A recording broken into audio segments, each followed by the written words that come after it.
Have you ever wished you could understand what animals are saying? Imagine knowing the secrets of the birds, the worries of your dog, or the gossip of the ants. Well, today I'm going to tell you the story of a king who had this incredible gift, but it came with a very strange condition. Once upon a time, in a faraway land, lived a wise and kind king. One day, an old woman came to his court holding a wriggling fish. She told the king that if he ate this special fish, he would gain the ability to understand the language of all animals. But she gave him a strict warning. He must never, ever reveal this secret to anyone. If he did, he would die instantly. The king, intrigued by this magical power, agreed. He had the fish cooked and ate it. Soon after, as he was walking in his royal stables, he overheard his favorite horse complaining to another. "I'm so tired of carrying the king all day," the horse grumbled. "He's getting heavier." The king chuckled to himself, amazed that the old woman's promise was true.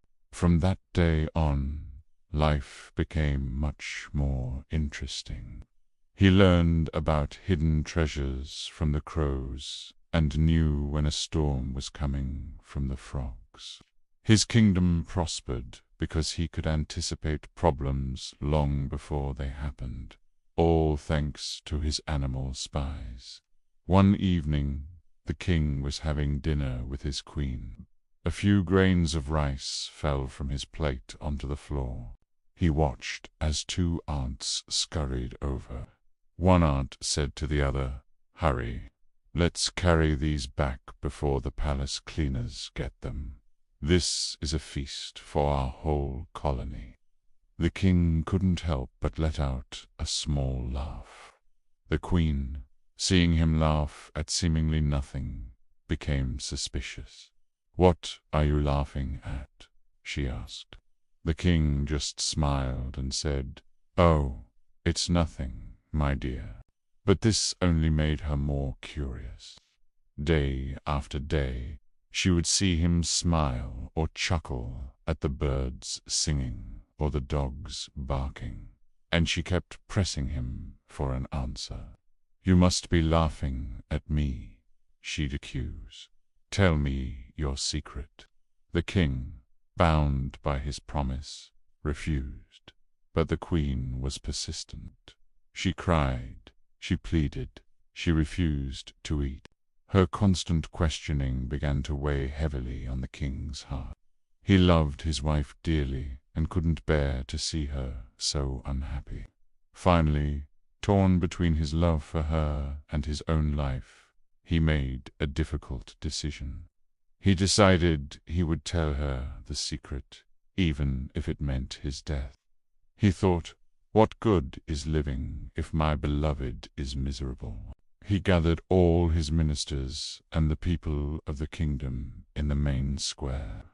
He announced that he was going to reveal a great secret to the queen, and that he would likely die immediately after. The whole kingdom was in sorrow. As the preparations for his funeral began, the king took one last walk around his palace grounds.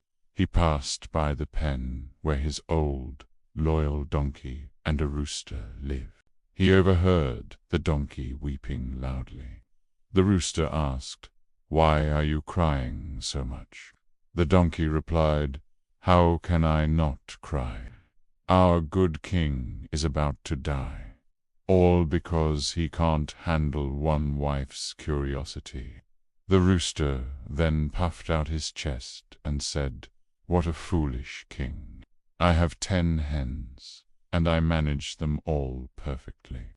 If one of them gives me trouble, I just give her a sharp peck, and she learns her lesson. Our king can't even manage one woman. He should have just stayed firm." Hearing this, the king stopped in his tracks. A wave of realization washed over him. The rooster was right.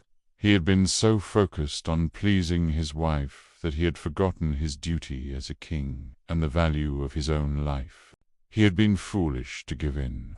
He turned around, marched back to the queen, and said with a new firmness in his voice, "My dear, I will not be telling you my secret. It is my secret to keep. Your curiosity is not worth my life or the stability of this kingdom." The queen was shocked by his sudden change, but seeing the resolve in his eyes, she knew she couldn't push him any further. From that day on, she never asked about his secret again. The king went on to rule wisely for many more years, his secret safe, his life his own, and his kingdom peaceful, all thanks to the simple wisdom of a rooster. So what do you think? Was the king right to change his mind? Let me know in the comments below. Thanks for watching, and don't forget to subscribe for more stories from around the world. See you next time.